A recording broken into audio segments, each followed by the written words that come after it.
नमस्कार, एक बार फिर आप सभी का स्वागत है। भारत और पाकिस्तान के संबंधों की अगर बात करें तो 22 अप्रैल को जिस प्रकार पाक समर्थित आतंकवादियों ने 22 अप्रैल पहलगाम में नृशंस हत्याकांड को अंजाम दिया, पूरी त्रासदी पूरे भारतवर्ष में मनाई जा रही है और मातम का माहौल है। भारत की तरफ से कड़े तेवर, खासकर रिस्पॉन्स भारत की तरफ से कड़ा नजर आ रहा है। उस संबंध में जो पाकिस्तानी नागरिक भारत में रह रहे हैं उनकी डिपोर्टेशन की प्रक्रिया भी शुरू हो चुकी है।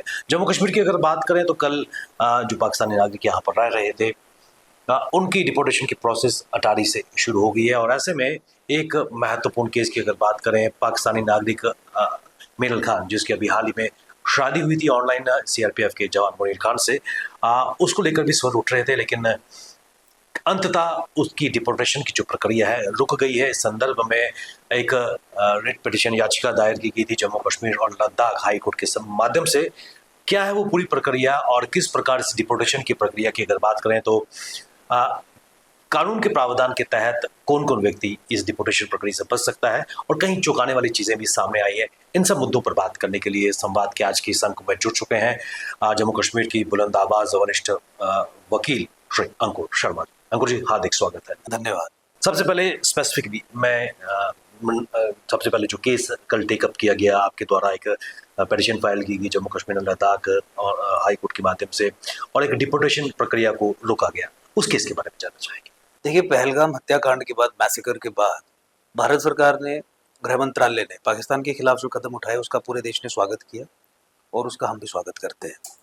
23 अप्रैल 2025 को गृह मंत्रालय ने आदेश निकाल दिया है कि हर पाकिस्तानी यहाँ से वापस भेजा जाए। उसी आदेश में 2 तरीके के वीज़ा होल्डर्स को एक्सेप्शनल श्रेणी में रखा गया और ये कहा गया कि इस तरीके के पाकिस्तानियों को वापस नहीं भेजा जाएगा। एक वो जो डिप्लोमेटिक वीज़ा होल्डर्स हैं और दूसरे वो जो लॉन्ग टर्म वीज़ा होल्डर्स हैं। लॉन्ग टर्म वीज़ा होल्डर्स होने के लिए आपको कुछ कंडीशंस फुलफिल करनी पड़ती हैं। उसमें से एक कंडीशन है कि अगर किसी पाकिस्तानी महिला ने या किसी व्यक्ति ने हिंदुस्तानी नागरिक के साथ शादी की है तो लॉन्ग टर्म वीज़ा के लिए अप्लाई कर सकती है। मीनल खान के केस में पाकिस्तानी महिला ने हिंदुस्तानी नागरिक के साथ शादी की थी और इन्होंने विजिटर वीज़ा पे आने के बाद यहाँ पे लॉन्ग टर्म वीज़ा अप्लाई किया था। लॉन्ग टर्म वीज़ा अप्लाई करने के बाद जो फाइनल स्टेज रहती है वो इंटरव्यू की रहती है। इंटरव्यू इस महिला का हो चुका था और पॉजिटिव रिकमेंडेशन गृह मंत्रालय को भेजी जा चुकी थी, यानी कुछ ही दिनों में इसका लॉन्ग टर्म वीज़ा आने वाला था।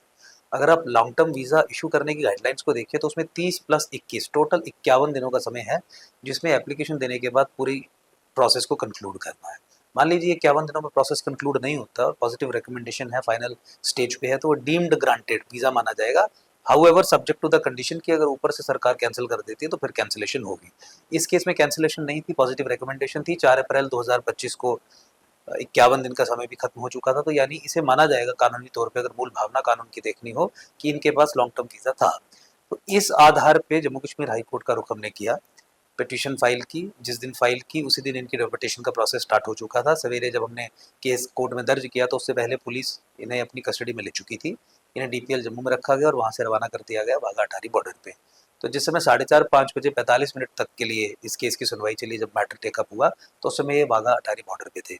उसके बाद ऑर्डर पास हुआ, सेम डे हमने ऑर्डर की कॉपी के लिए अप्लाई किया, ऑर्डर की कॉपी मिली और फिर सारे अधिकारियों को भेजी गई। अगले दिन तक ये मशक्कत चलती रही और ऑलमोस्ट इन्हें पाकिस्तान भेजा ही जा चुका था कि फिर अधिकारियों ने आदेश को पढ़ के उसकी मूल भावना को समझ के ये निर्णय लिया कि इन्हें हम वापस भेजेंगे। तो कल रात को वहाँ से रवाना करके ये रात के 3 बजे, यानी सुबह के 3 बजे कह लीजिए, रात के 3 बजे कह लीजिए, उनके परिवार के साथ उनको मिला दिया गया, उनको वापस भेज दिया गया। उनके केस अभी जम्मू कश्मीर हाई कोर्ट में पेंडिंग है। उन्हें एलटीवी वीज़ा इशू होगा या नहीं होगा, उस पर सरकार को अभी निर्णय लेना है और उसी के आधार पर उनका आगे का फ्यूचर भी तय है। अंकुर जी, इसमें कोई दो राय नहीं है कि एक बहुत ही बड़ा नरसंहार जिसका पूरा देश, पूरा विश्व क्षुब्ध है इससे और कहीं ना कहीं इस त्रासदी से। लेकिन सबके बीच मीनल खान की अगर बात करें, जिसको लेकर आपने याचिका दायर की थी माननीय हाई कोर्ट में, परिवार पर क्या ये कुछ घंटे कितने भारी थे, कितना किस तरह से? देखिए, परिवार तो पूरा दबाव में था और पीड़ा में था और हर संभव प्रयास कर रहा था कि किसी तरीके से उनकी शादी बच जाए, वो पाकिस्तान जाने से रुक जाए। आप समझ ही सकते हैं जो। लेकिन कोर्ट में ये ह्यूमैनिटेरियन ग्राउंड्स या इमोशनल ग्राउंड्स ना वो ली जा सकती हैं, ना ही ली जानी चाहिए, क्योंकि रूल ऑफ लॉ बेस्ड हमारी सोसाइटी है और हर काम हमें वही करना चाहिए जो कानून के हिसाब से हो। भारत सरकार के कानून का क्रियान्वयन करवाने हेतु ही हमने ये याचिका हाईकोर्ट में की थी। वहाँ पे जाके हमने कोई रोना धोना नहीं मचाया था कि बीवी अपने हस्बैंड से बिछड़ रही है, या बच्चे हैं तो माँ से बिछड़ रहे हैं। भारत सरकार के आदेश में क्लियरली लिखा था कि जो एलटीवी वीजा होल्डर्स उन्हें नहीं भेजा जाएगा। तो केवल यही बात हमने कोर्ट को बताई, और अधिकारी यहाँ जम्मू कश्मीर के जिन्होंने ये फैसला ले लिया था कि इन्हें भेजा जाएगा, ये प्राइमा फेसाई इस्टेब्लिश किया गया कि वो फैसला कहीं ना कहीं इस आदेश के आड़े है। तो मिनिस्ट्री ऑफ होम अफेयर्स ने जो फैसला लिया है, उसी फैसले की प्रॉपर इम्प्लीमेंटेशन को लेके हम कोर्ट में गए थे। तो इसीलिए आपका सवाल जायज़ है एक दूसरे दृष्टिकोण से कि परिवार पे कितना भारी पड़ा। ऑफ कोर्स बहुत भारी पड़ा, उसे शब्दों में मैं स्वयं तो बयान नहीं कर सकता। परिवार से अगर बात करें तो अच्छी पिक्चर उभर के सामने आ सकते हैं। उस पल अगर आपने उन्हें कवर किया होगा तो आप देख सकते हो मीडिया में वो सारे दृश्य थे, आपने भी कवर किया ही होगा। लेकिन इम्पॉर्टेंट ये है कि कानून क्या है, और इम्पॉर्टेंट ये है कि देश किस तरीके से चलेगा। तो कोर्ट्स ने भी कानून को इस्टेब्लिश करने की दिशा में एक इंटरिम ऑर्डर पास किया, जिसका सम्मान करते हुए, जिसकी भावना का सम्मान करते हुए अधिकारियों ने निर्णय लिया और इन्हें वापस भेजा। अंकुर जी, पोस्ट 22 के बाद जो त्रासदी हुई है, इसमें कोई दो राय नहीं है कि पाकिस्तान हमेशा पिन प्रिक्स करने का प्रयास करता है, और चाहे लगातार आतंक को पोषित जम्मू कश्मीर में करता आया है। कारगिल की अगर बात करें, पुलवामा की अगर बात करें, इस तरह की जघन्य घटनाओं के पीछे पाकिस्तान का हाथ है, इसमें कोई ढकी छुपी बात नहीं है। लेकिन इन सब के बावजूद भारत की तरफ से एक टफ स्टैंड लिया गया है। अनप्रेसिडेंटेड चीज़ें, इंडस वाटर ट्रीटी को अबेंस पे रखा गया है। उसके अलावा कई और महत्वपूर्ण चीज़ें, कदम भारत सरकार की तरफ से उठाया गया है, और खासकर इसमें जो पाकिस्तानी नागरिक हैं उनकी घर वापसी की बात की गई है। लेकिन कई चौंकाने वाले खुलासे भी हो रहे हैं। कुछ तस्वीरें ऐसी भी आ रही हैं, 17 साल से भारतवर्ष में पाकिस्तान का नागरिक पढ़ रहा है, आधार कार्ड है, इलेक्शंस में उसने पार्टिसिपेट किया है। क्या ये एक त्रुटि हमारे सिस्टम की नजर आ रही है? क्योंकि ऐसे कई केसेस, आई ओपनर्स हमारे देश में। देखिए, पहलगाम बाईसरन में जो हमला हुआ वो मैसेकर था, और जो बात इस पूरी डिबेट में अभी तक उभर के सामने नहीं आ रही, मैं आपके दूसरे सवाल का जवाब दूंगा, लेकिन पहले मैं बाईसरन पहलगाम के हमले पे अपना वक्तव्य जो है वो रख दूँ। हमें ये समझना पड़ेगा कि जिहादी terrorism, Islamic terrorism Jammu Kashmir में जो है, इस हमले के बाद पूरे तरीके से आम आदमी के लिए भी स्पष्ट हो जाता है कि it is primarily targeted against Hindus. जिहादी टेररिज्म का प्राइमरी टारगेट हिंदू है। ये बात उभर के सामने नहीं आ रही, और मैं जोर देके इस बात को कह रहा हूँ कि हमें इस बात को रिकॉग्नाइज करना जरूरी है। जिहादी टेररिज्म हिंदू जेनोसाइड के माध्यम से, जो पहलगाम में हुआ, इससे पहले टारगेटेड किलिंग के माध्यम से हुआ, और 1990 में हिंदू कश्मीरी हिंदुओं को वहाँ से निकाल के जो प्रारंभ हुआ था, क्लाइमैक्स वही था, और उसके बाद फिर ये कंटिन्यूटी चल रही है। ये हिंदू जेनोसाइड पहलगाम वाला उसी प्रोसेस की कंटिन्यूटी है। दूसरा, हिंदू मेजॉरिटी एरियाज में हिंदू डेमोग्राफी को डिसइंटीग्रेट करना इनका दूसरा मॉडस ऑपरेंडी है। तो इस सारी डिबेट में हिंदू मुस्लिम यूनिटी पे ज़्यादा फोकस किया जा रहा है, और हिंदू मुस्लिम यूनिटी पे फोकस जब हम कर रहे हैं तो हिंदू जेनोसाइड की बात कहीं छुप रही है, और असल समस्या वो है। तो मैं एक दूसरे दृष्टिकोण से देखता हूँ कि आपको हिंदू जेनोसाइड को रिवर्स करने की दिशा में नैरेटिव भी बिल्ड करना पड़ेगा। जब आप हिंदू मुस्लिम यूनिटी का ही ढिंढोरा पीटेंगे, जो फॉल्सहुड पे बेस्ड यूनिटी होगी, असल समस्या पे पर्दा डाल के यूनिटी बनाने का काम होगा, तो यूनिटी नहीं बनेगी, और ये हिंदू जेनोसाइड कंटिन्यूसली चलता रहेगा। तो अगर हम हिंदू मुस्लिम यूनिटी पे इस समय फोकस कर रहे हैं और हिंदू जेनोसाइड पे पर्दा डालने का काम कर रहे हैं, उस बारे में चर्चा नहीं कर रहे हैं, तो जो परपेट्रेटर्स हैं, जो हिंदू जेनोसाइड कमिट कर रहे हैं, किसी ना किसी तरीके से हम उन्हें संरक्षण देने का भी, या उन्हें एक इंसुलेशन देने का भी काम कर रहे हैं। तो मुझे लगता है कि कायदे से, तरीके से, ऑफिशियली इस चीज को रिकॉग्नाइज किया जाना चाहिए कि ये जो हमला हुआ है, दैट इज खासकर टेररिज्म का प्राइमरी टारगेट हिंदू है, और हिंदू डेमोग्राफी को बचाना भारत के राज्य की, स्टेट ऑफ इंडिया की प्राइमरी रिस्पॉन्सिबिलिटी होनी चाहिए। भाईचारा, यूनिटी वगैरह वगैरह एक डिस्टेंट गोल है, इस सच्चाई से हम पीछे नहीं हट सकते।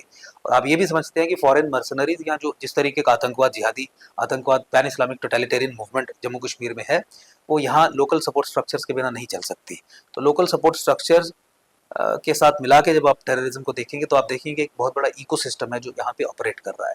जब तक वो इकोसिस्टम ध्वस्त नहीं होता, तब तक मुझे लगता है कि यूनिटी इस्टेब्लिश कर पाना एक डिस्टेंट गोल रहेगा। यूनिटी होनी चाहिए, मिलजुल के आप लड़ें, लेकिन यूनिटी किस आधार पे? हिंदू जेनोसाइड को रिवर्स करने के लिए अगर हिंदू और मुसलमान इकट्ठे होते हैं, हिंदू जेनोसाइड एक सच्चाई है।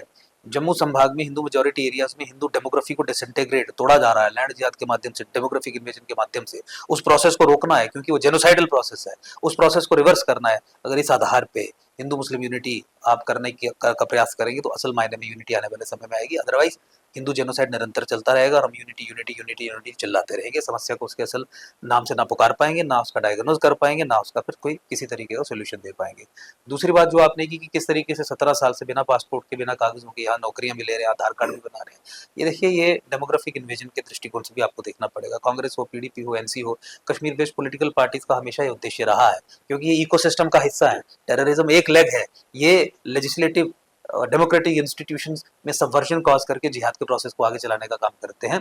तो उन्हीं के द्वारा किए गए ये काम है कि पाकिस्तानी नेशनल्स के पास यहाँ पे ज़मीनें हैं, पाकिस्तानी नेशनल्स हमारी पुलिस बेल्ट फोर्सेस में या दूसरे हमारे सरकारी इदारों में नौकरियां प्राप्त हैं, उनके आधार कार्ड बने, उनके पैन कार्ड बने हैं, यहाँ पे शादियां कर रहे हैं, रिप्रोड्यूस हो रहे हैं, पासपोर्ट एक्सपायर होने के बाद भी सिस्टम आगे चल रहा है। लेकिन मुझे लगता है कि जिस तरीके से आपने अपने शुरू के सवाल में कहा कि भारत ने कैबिनेट कमेटी ऑन सिक्योरिटी, प्रधानमंत्री मोदी जी के नेतृत्व में बड़े स्ट्रॉन्ग डिसीजंस लिए हैं, for instance Indus water treaty को बेंच में रखना, और प्रधानमंत्री जी ने ये आश्वासन दिया है कि ऐसा जवाब पाकिस्तान को दिया जाएगा जो उनकी कल्पना से परे होगा। तो मुझे लगता है कि इन सब समस्याओं का जो निवारण है उसका प्रोसेस अब किक स्टार्ट हो चुका है व्यापक तौर पे, प्रॉपर तरीके से। आने वाले समय में हम देखेंगे कि प्रधानमंत्री जी जिस तरीके से या भारत सरकार जिस तरीके से एक्ट करेगी, ये अब तमाम समस्याएं जो उभर के अब निकली हैं इस इंसिडेंट के बाद सामने, इनका निवारण किया जाएगा। अंकुर जी, इसमें कोई दो राय नहीं है कि भारत में पिछले काफ़ी समय से एक डेमोक्रेटिक इन्वेजन हो रहा है, और उसका खामियाजा यही है कि चाहे हम और वर्कर्स की अगर बात करें या सपोर्टर ऑफ टेरर की बात करें, जो कश्मीर में भी देखा गया है कि 4 से 5 लोगों ने एज ए गाइड काम किया, इन आतंकियों को पूरी तरह रैकी भी करवाई और जो लोकल सपोर्ट भी उनको वहाँ पर प्रोवाइड किया है, जिसका खुलासा आज नेशनल इन्वेस्टिगेशन एजेंसी ने भी खुल के किया है। ऐसे में जम्मू कश्मीर के संदर्भ की अगर बात करें, इलीगल बांग्लादेशीज, रोहिंग्याज लगातार यहाँ पर रह रहे हैं, आपकी यहाँ पर कॉलोनीज भी है, जो कभी ना कोई कहीं ना कहीं एक थ्रेट परसेप्ट नजर आता है। किस नजरिए से उनके खिलाफ भी इस तरह की कार्रवाई होनी चाहिए? देखिए, हमारी सिक्योरिटी एजेंसीज ने इन्हें टिकिंग टाइम बम कहा है।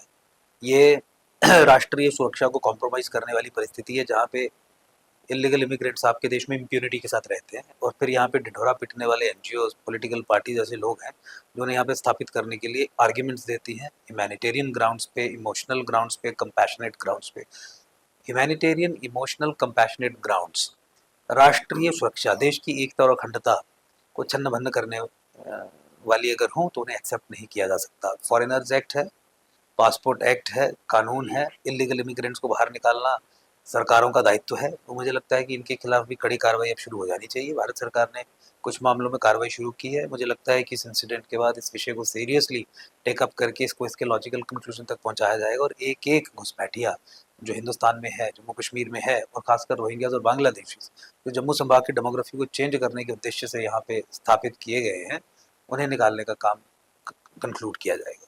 क्या आपको लगता नहीं कि दिस इज राइट टाइम कि ऐसे इलीगल इमिग्रेंट्स जो भारतवर्ष में रह रहे हैं, जम्मू कश्मीर में रह रहे हैं, डेमोग्राफी को चेंज करने का प्रयास कर रहे हैं, उनके खिलाफ stern एक्शन लिया जाए? क्योंकि पोस्ट 22 रन पहलगाम के बाद जो तस्वीर है इस वक्त, सो कॉल्ड जितने भी पॉलिटिकल पार्टीज हैं, नरेंद्र मोदी और भारतीय जनता पार्टी को अपना सपोर्ट दे रहे हैं to counter the terror. Absolutely, बहुत स्ट्रॉन्ग डिसीजन लेने की ज़रूरत है, और प्रधानमंत्री जी ने आश्वासन दिया है, उन्होंने कहा है कि कल्पना से परे होगा।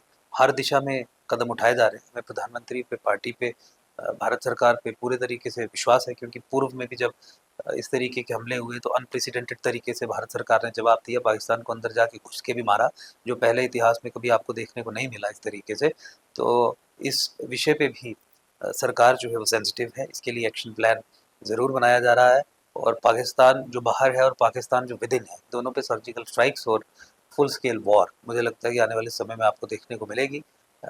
ये जो समस्या है पाकिस्तान नाम की, जो देश को अंदर से तोड़ने का प्रयास कर रही है, और पाकिस्तान की समस्या जो देश के भीतर भी है, जो देश को अंदर से खोखला करने का प्रयास कर रही है, ये सब बातें भारत सरकार के संज्ञान में है, और ये बिल्कुल अपॉर्चुन टाइम है। The time is absolutely right for taking action against all these elements. चलते चलते एक चीज़ मैं आपसे जानना चाहूँगा, इस वक्त हिंदू मुस्लिम यूनिटी का एक तस्वीरें सामने आ रही है। कश्मीर में भी for the first time in the history of Kashmir violence के अगेंस्ट, आतंक के अगेंस्ट कैंडल लाइट विजिल और जो लोग मारे गए उनको श्रद्धांजलि दी जा रही है। लेकिन एक कंसर्न, एक व्यू पॉइंट ये भी आ रहा है कि शायद कश्मीरी अवाम की मजबूरी है, क्योंकि अगर टूरिस्ट वहाँ से निकल गया तो शायद उनकी दुकानदारी बंद हो जाएगी, और ये उनकी मजबूरी है। और जब कई मीडिया, नेशनल मीडियाज़ ने डायरेक्टली उनसे सवाल पूछे तो गोदी मीडिया के नारे वहाँ पर नजर आए। कथनी और करनी में अभी भी अंतर है, जिहादी मानसिकता अभी भी वहाँ पर कहीं ना कहीं चल रही। देखिए, कश्मीरी समाज ओवरवेलमिंग मेजॉरिटी पूरे तरीके से मिलिटराइज्ड है, रेडिकलाइज्ड है, इंडोक्ट्रिनेटेड है। आपने बिल्कुल कहा कि एक व्यू पॉइंट ये भी है कि अपनी इकोनॉमी को बचाने के लिए, टूरिज्म के पोटेंशियल को प्रिजर्व करने के लिए, और इतनी बड़ी घटना हो गई देश में जो आक्रोश है, उस आक्रोश की रौत से बचने के लिए इस तरीके का पोस्चर लिया होगा। खासकर महबूबा मुफ्ती और उमर अब्दुल्ला और खासकर कांग्रेस का वो धड़ा, और जो कश्मीर बेस्ड पॉलिटिकल पार्टीज़ है जो अलगाववादी सेटअप के ही भिन्न भिन्न अंग हैं, डिफरेंट डिग्रीज पे अलगाववाद की मूवमेंट को ही चलाते हैं, असेंबली को इस्तेमाल करते हैं, अंदर से सबवर्ट करते हैं सेपरेटिस्ट आइडियोलॉजी को मजबूत करने के लिए। इनकी तरफ से किया हुआ सब चीज़ें जो है, आप आसानी से इन चीज़ों पर विश्वास नहीं कर सकते। और मैंने पहले ही कहा कि यही वो लोग हैं जो पहले ही दिन से हिंदू मुस्लिम यूनिटी का नैरेटिव बिल्ड कर रहे हैं, जिस नैरेटिव के माध्यम से वो हिंदू जेनोसाइड की सच्चाई पर्दा डालने का काम कर रहे हैं। हिंदू जेनोसाइड की सच्चाई पे जब आप पर्दा डालने का काम करेंगे तो आप परपेट्रेटर को इंसुलेट करेंगे। आप अपने सारे रिसोर्सेज मोबिलाइज कर रहे हैं, हमें बताया जा रहा है, मुझे आपको बताया जा रहा है कि हिंदू मुस्लिम यूनिटी इंश्योर करने के लिए आप अपने सारे रिसोर्सेज मोबिलाइज कर दीजिए, अपने वक्तव्य उस तरीके के दीजिए, तो फिर हिंदू जेनोसाइड की तो बात ही नहीं होगी। जब हिंदू जेनोसाइड की बात नहीं होगी तो हिंदू जेनोसाइड तो निरंतर चलता रहेगा। जब हिंदू जेनोसाइड निरंतर चलता रहेगा, क्योंकि बात नहीं होने दी जाएगी, क्योंकि पैरेलल नैरेटिव्स खड़े किए जाएंगे, तो आप तो परपेट्रेटर को इंसुलेट करने का काम कर रहे हैं। तो इस तरीके से ये बहुत इंटेलिजेंटली इन्होंने इस सिचुएशन को संभाला है। सोसाइटल सैंक्शन है वहाँ पे किलिंग्स को। मुझे नहीं लगता कि एक इंसिडेंट से जहाँ पे आपने देखा कि बंद हो गए, कुछ लोग बाहर आ गए, उससे ये स्थापित हो जाता है, एस्टैब्लिश हो जाता है कि मानसिकता बदल गई है, या वायलेंस को सोसाइटल सैंक्शन खत्म हो गई है, इकोसिस्टम उनके अंदर से ही है। और मैं आपके माध्यम से मुस्लिम समाज को भी ये कहना चाहूँगा कि आतंकवाद की समस्या मुस्लिम समाज के अंदर की समस्या है। आतंकी अगर मुस्लिम समाज से प्रोड्यूस हो रहे हैं, जो भी इंटरप्रिटेशन कर रहे हैं, वो कुरान की इंटरप्रिटेशन कर रहे हैं, हदीस की इंटरप्रिटेशन कर रहे हैं, वो आपकी इंटरनल समस्या है। इससे निजात पाने के लिए आपको इंटरनली काम करना पड़ेगा। मुसलमानों पे जिम्मेवारी है कि वो रिफॉर्म मेजर्स इंट्रोड्यूस करे, रिफॉर्म मूवमेंट अपने अंदर चलाएं, ताकि आतंकी इकोसिस्टम पूरी तरीके से खत्म हो। क्योंकि अगर भारत सरकार को असर्टिवली एक्ट करना है तो फिर रिफॉर्म्स नहीं बल्कि वायलेंस और गोली का जवाब गोली, वही रास्ता केवल भारत सरकार के पास रहेगा, क्योंकि स्टेट उसी तरीके से एक्ट करती है। रिफॉर्म मेजर सोसाइटी खुद लाती है, लेकिन जो विक्टिम समाज है, मान लीजिए हमें अगर कुछ करने, तो we can not reform them, we can only respond. और रिस्पॉन्स जो है वायलेंस का डबल वायलेंस ही हमेशा होता है। और स्टेट तो जब भी एक्ट करती है कोअर्सिव आर्म के माध्यम से, तो वायलेंटली ही करती है। तो अगर इस वायलेंस से बचना है तो अपने अंदर इनको रिफॉर्म्स करने पड़ेंगे, नहीं तो आने वाले समय में इनके लिए समस्या खड़ी हो जाएगी। वहाँ पे आप टूरिस्ट को बुलवा के मरवाने का काम नहीं कर सकते। आपके भीतर से अगर कुछ लोग इसमें शामिल हैं, तो आपको अंदर जो रेडिकलाइजेशन इंडोक्ट्रिनेशन चल रही है, उस प्रोसेस को रोकना पड़ेगा। नहीं रोकेंगे तो फिर खामियाजा आपको भुगतना पड़ेगा। और आने वाले समय में मुझे लगता है कि भारत सरकार असर्टिवली काम करेगी, और किसी भी तरीके से जो कांग्रेस के ज़माने का तुष्टीकरण था, उसको एक भी इंच स्थान नहीं मिलेगा भारत की पॉलिसी को अनफोल्ड और मैनिफेस्ट होने में। ग्राउंड अंकुर जी, आपको बहुत बहुत शुक्रिया। और तुष्टीकरण की राजनीति हटकर आज भारत को एक कड़ा रिस्पॉन्स देना होगा। इस तरह की जो डेमोग्राफिक इन्वेजन भारतवर्ष में हुए हैं, उनको जड़ से उखाड़ने का आज राइट समय है। आप हमारे साथ स्टूडियो में आए, वैल्यूएबल इन्फॉर्मेशन, खासकर भारत पाक के संबंध और कश्मीर में बढ़ता हुआ जिहादी मानसिकता, उस पर आपने बात की। आपका बहुत बहुत शुक्रिया।